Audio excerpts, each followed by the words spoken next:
it again. Welcome. Sorry, mic was off. Here I am.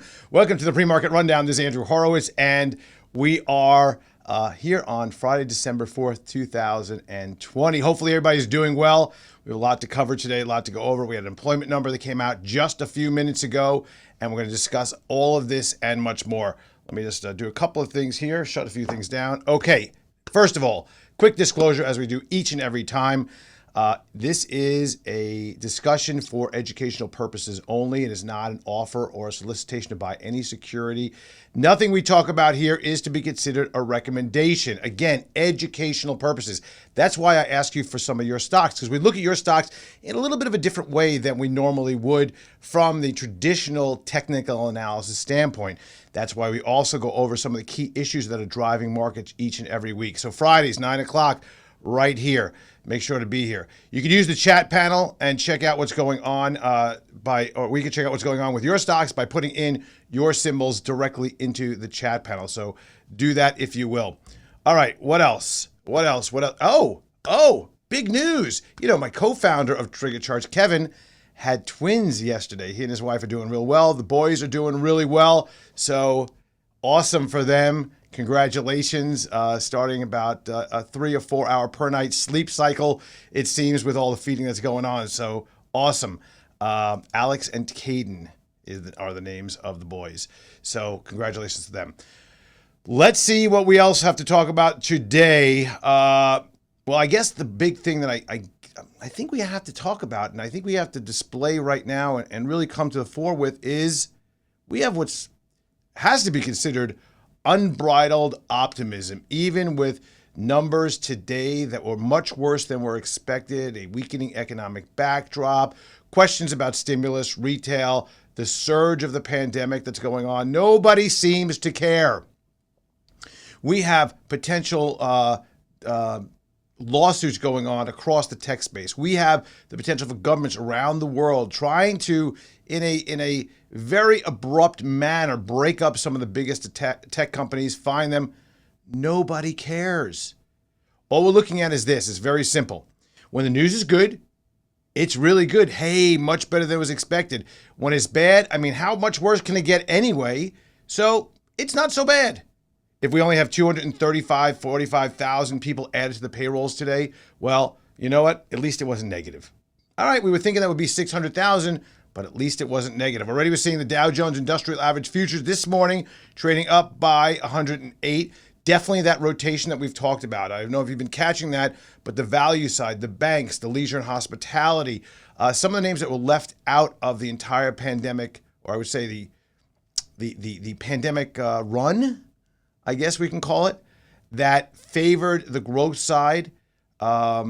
Well, those other names that really were left out and nobody was buying are really picking up dramatically. We looked at the banks over the last few weeks and saw the trend is pretty unbelievable. Broke out from a recent consolidation. That's important. Now, I want to mention something, and I really want you to pay attention to this. You know, what we're doing here and what we have on the right side of the screen right now with all these colors, they're pretty easy to understand once you get a hang of it. Last week, if you didn't listen to the discussion, if you didn't pay attention, or if you just weren't around, well, we talked about the colors. We talked about exactly what they meant. What was the point of the green, the yellow, the orange, the red, the cyan?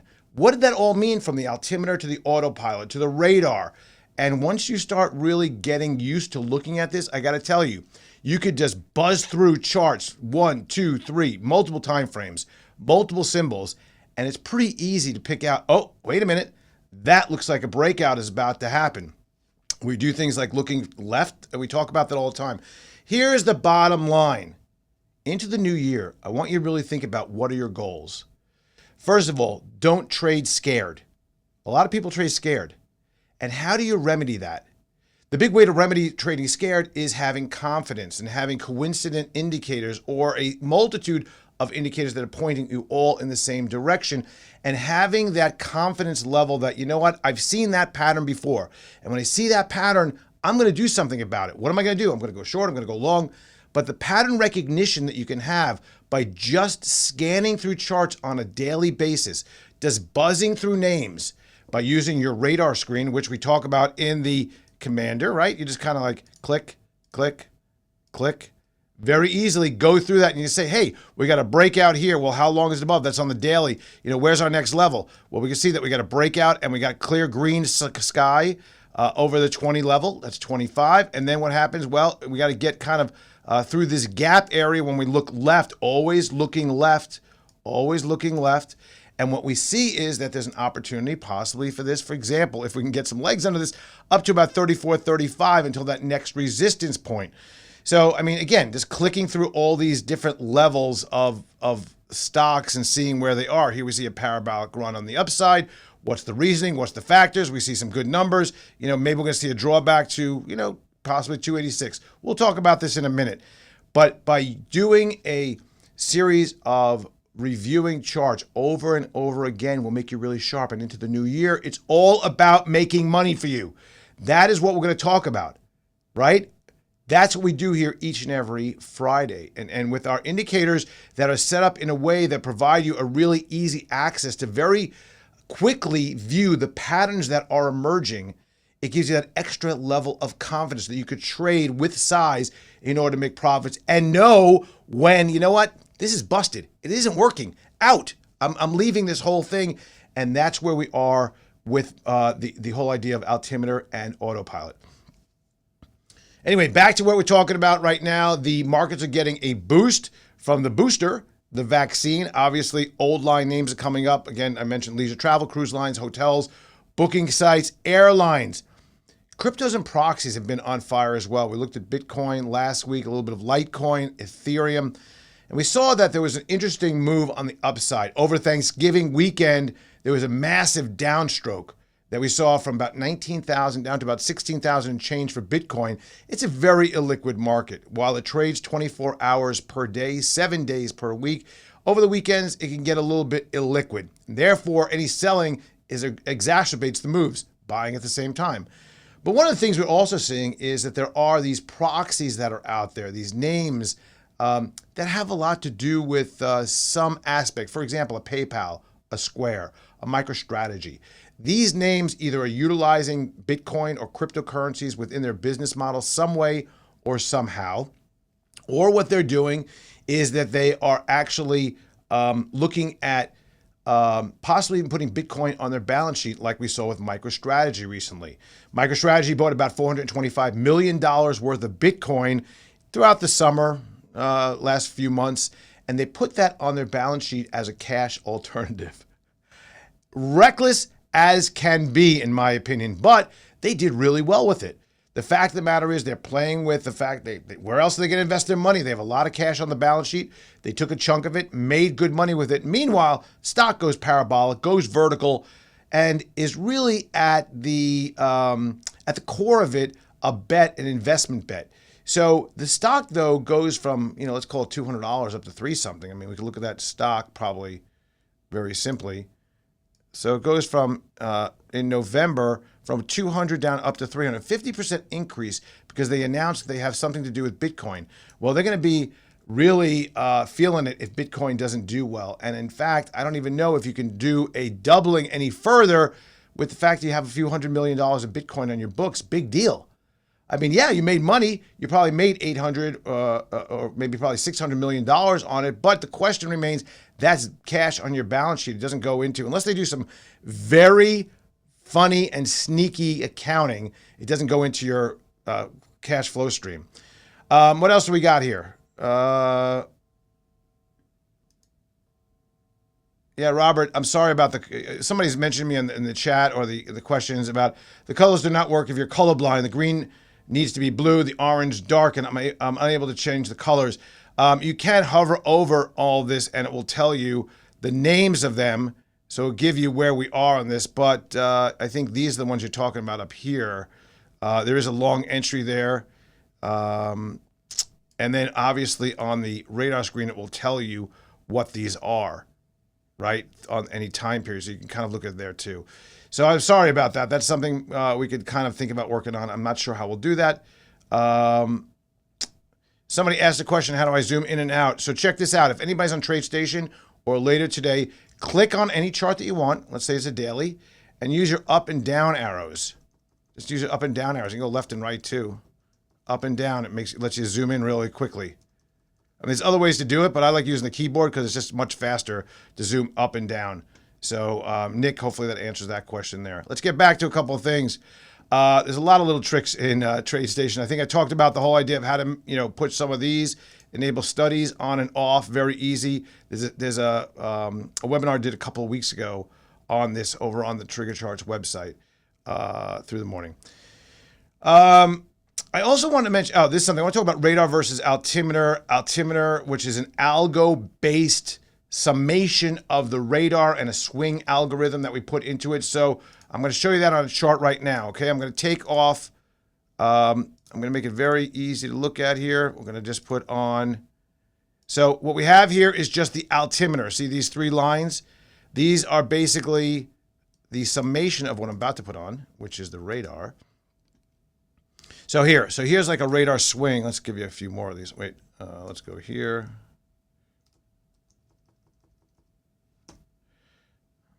So all these are radars. You can see that this is a very weird looking radar because obviously we've had this parabolic move up through and where we are right now compared to where these radars are.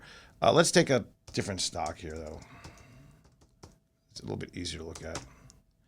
All right, these are what's called radars. Now you look that oftentimes you'll see the range of the radars they encompass a couple of different altimeters. These are swing points with the altimeter. Let's take off the altimeter. There. We just have the radars on there now. These give us the ranges and the high volume nodes and the distribution of where the volume and price is. Very fancy to say, looking at this, when we have a significant amount of volume on the center line, which is usually yellow. There's sometimes can be two. We start seeing red and we start to see purples, but you got on the top line and the bottom line here, what you have is less volume and less price action. That's really important to know. Now, when we change that over, I want to show you the differential here on altimeter. And by the way, all of these are available on the TradeStation trading app platform, and they're all free for 10 days. You can try it, unrestricted use of all of these. And I think it's really important to mention that we have a lot. If you look at the reviews, we have the #1 amount of reviews, 5-star overall, I believe 4.9 overall on our reviews because people are making money with this. So, you know what, for $149 a month to get the complete package of the radar screen on the top here, the altimeter, the radar, and the autopilot. I mean, come on. This is extra, the aileron on the bottom that I'm showing you right now. So this is a swing. We know that when we're above the red, the answer is, hey, and we'll show you this, put the autopilot on, it recolors it. We're above the red line, above the top line. That is a do not short level. When we're below the green line, it means do not go long. So right now we've had a series of really nice levels on the upside, kind of consolidating. There's some weird things. This is some of the weirdness that's going on right now. We're starting to see that we've seen a step up, step up, step up. Now you notice that we have a series of lower altimeters. See this altimeter? Let's get a little box going on here so I can show you where we're looking at. This altimeter here, this altimeter here, this altimeter here. It's starting to get lower and lower and lower. Okay, whereas before we had, here, here, and here, they were higher, higher, higher. That's a concerning sign. Now, one thing we're seeing is clearly a big consolidation in this zone right now. We are seeing that we are green right now in the altimeter zone, if you will. But still, that is a concerning factor when we start to see altimeters break down below. Specifically when the red will be below the green before. We're looking at this red here and this green here. One is still above, so that's good news. If you see it break down below, there's a big concern that maybe this thing isn't going. The trend is not going in the right direction. So anyway, check all those out. Oh, wrong one. I want to mention something, if I can find it. Here.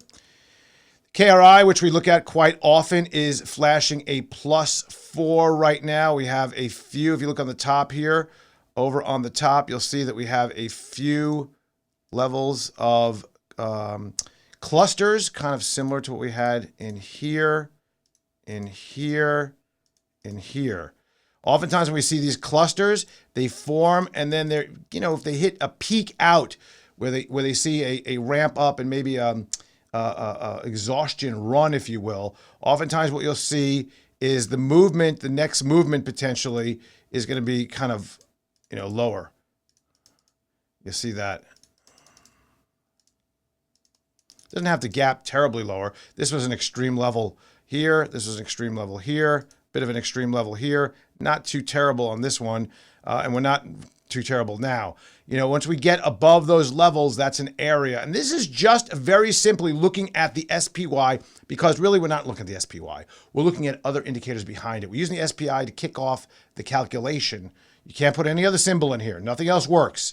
This is not for a stock-by-stock basis. It's looking at the markets. It's saying, okay, where are we? Well, right now, the market is moderately overheated and tells us right here what to look for. So important dynamic. I look at this every day, a few times a day, in the open, midday, and the close to see where we are and what's happening. Then look back at my chart to see where we are with that as well.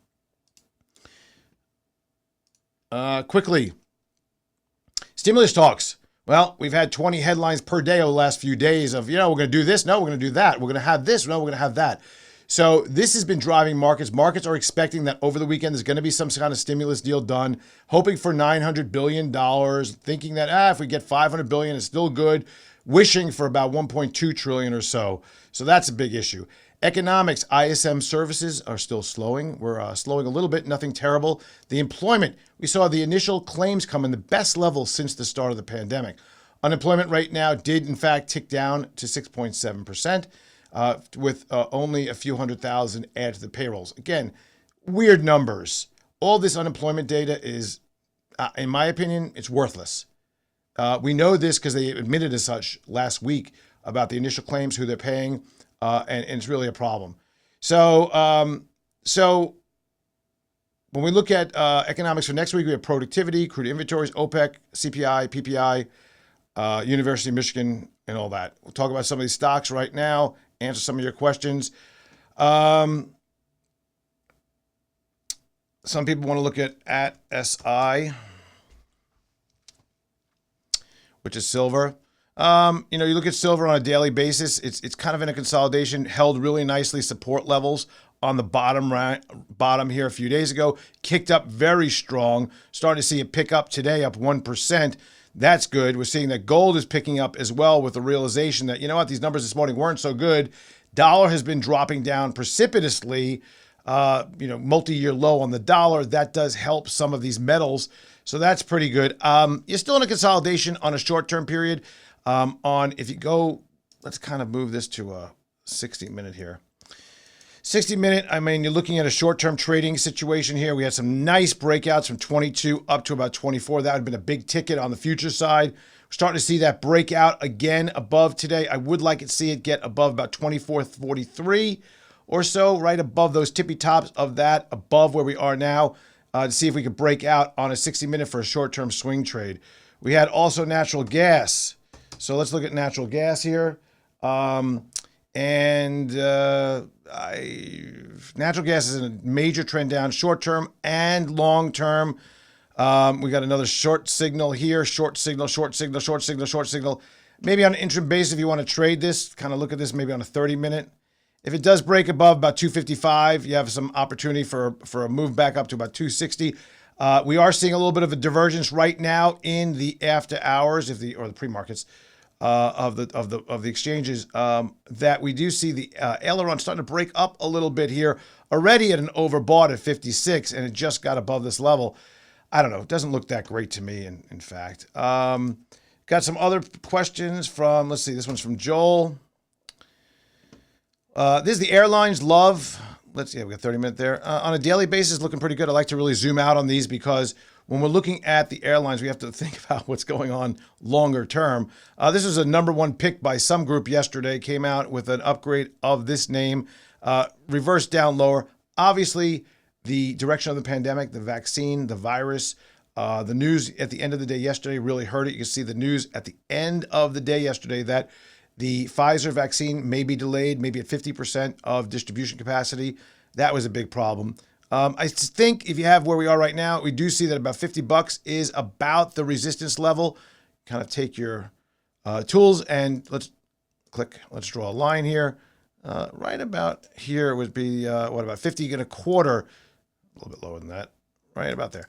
50.18. 50 bucks is pretty much resistance right now, I would say, on a multiple bottom breaking through.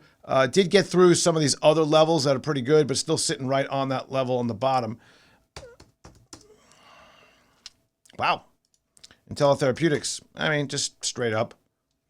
You know, there really is not much you could talk about here because if you bought this on the breaks, right, you know, on the break from 26, got out of it right about 33, broke out again about 35, now trading 42, nothing above here. I don't know if there's anything. That's it. This is all-time highs are hard to give any recommendation on. I got some I want to talk about too. Here. Okay. So RCL, which is a cruise line, obviously we talked about this $60 level some time ago, 60, 68, a breakout above there and that gap up. Again, looking very similar to like Love, right? Where you have this kind of top end, but very choppy action right here. I mean, you can get above, you know, 87 and man, you got it shot up to 105 again. All we have to do is get the vaccine, right? And the cruising and all that.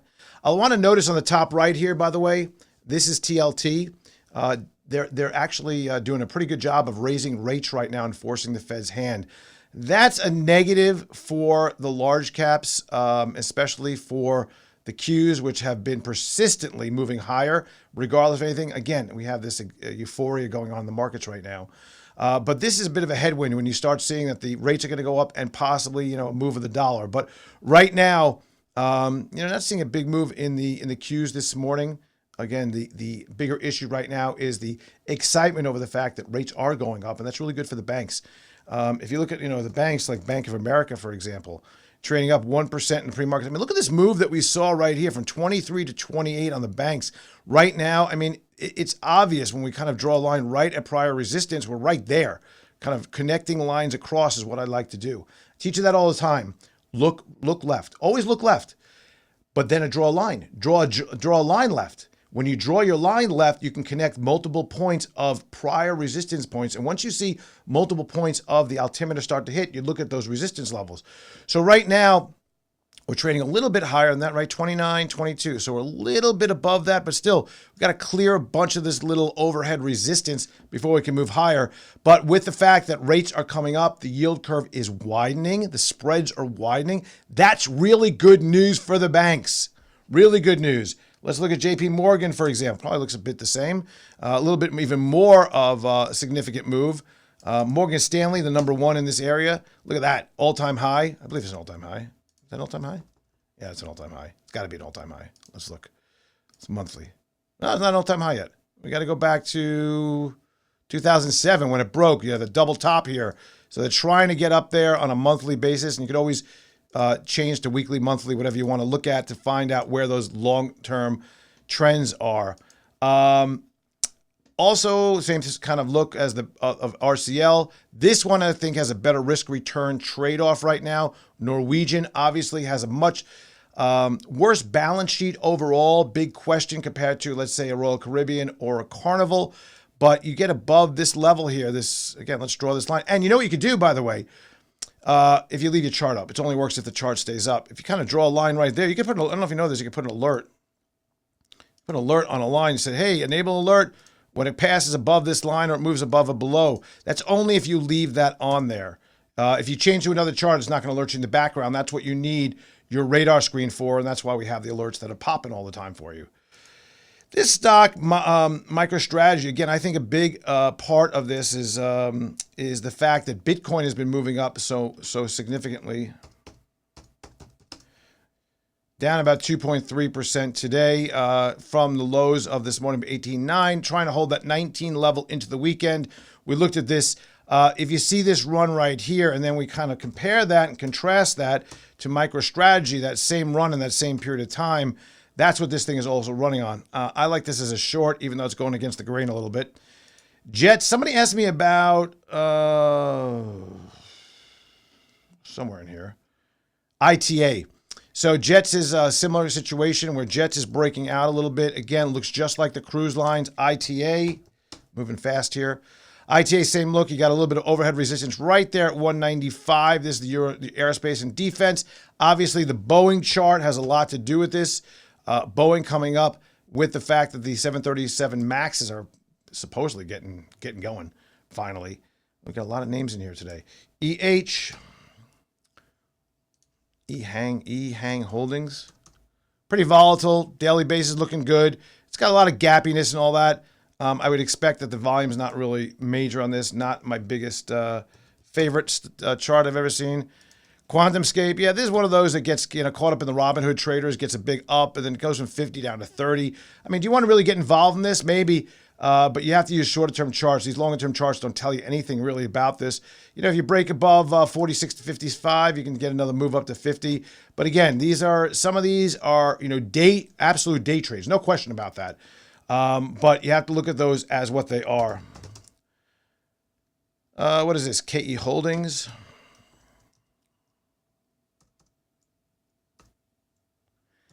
Trading below the line. I don't know, this is an IPO that just came out. I don't think this is. Yeah, in a consolidation mode below the line. Doesn't really do it for me right there. Let's see what else we got. Mine here. Workhorse. Kind of interesting. Workhorse came down. This is an electric, one of the EV space for cargo vans, if you will, the delivery vans. Kind of interesting because, we see that Amazon and a variety of other companies picking these up from various vendors.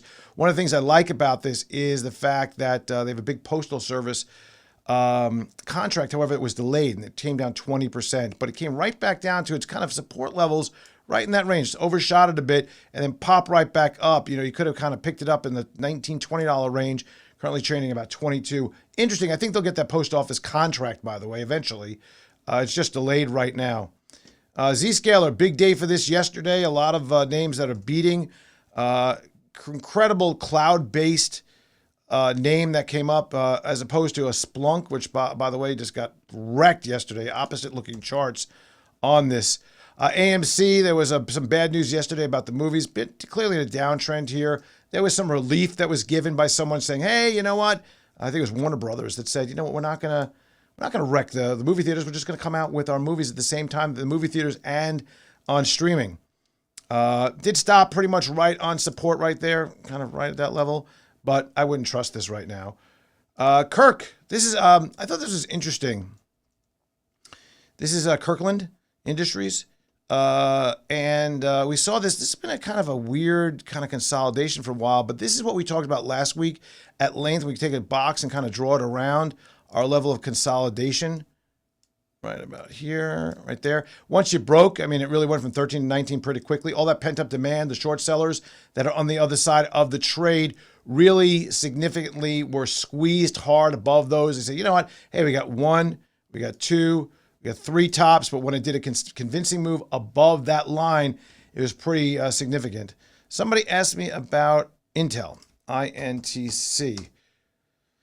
Intel's starting to pop up. This is a lousy, I mean, come on, this is a lousy looking chart, right? I mean, Intel, major company, gapping out all over the place. Gap here, gaps here, gaps. I mean, just horrible.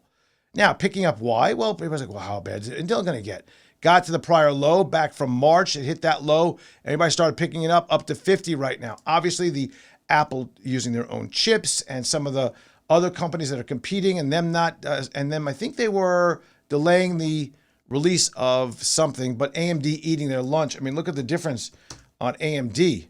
I mean, AMD looks really, I'm gapping a little bit, but much healthier overall. Intel, you know what? Intel has an opportunity here. But a lot of congestion in this whole range. So if you look at this again, take your drawing tool and kind of look at where our congestion range is. It's kind of right up to about here. Significant congestion. You can get through that, then you have to get through a few other, the island that's right here, get up above that level. But, we'll see what happens. Markets are about to open. Please do me a favor. Go over to TriggerCharts.com. Check out all the great tutorials that we have available. Follow us on YouTube. Also, go over to the TradeStation Trading App Store. Pick up your free 10-day trial. Anyone who converts into a subscription for the TriggerCharts Commander Series will get a 4-hour free training course. Just write us at support@TriggerCharts.com. So with that, I want to say thank you very much for joining me today, and I'll see you again next week.